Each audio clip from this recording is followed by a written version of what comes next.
یونس شادلو، سردبیر گروه دفاعی خبرگزاری صدا و سیما.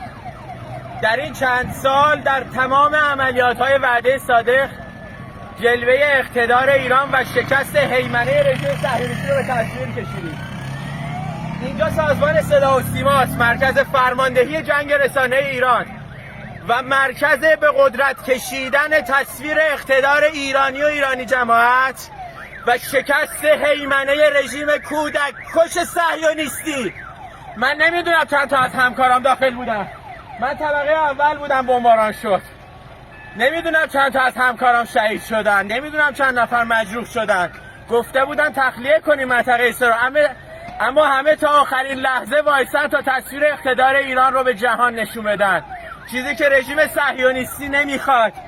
این ثمره نخواستنش. فکر کرده سازمان صدا و سیما رو بزنه چی میشه؟ بدترش رو میبینید.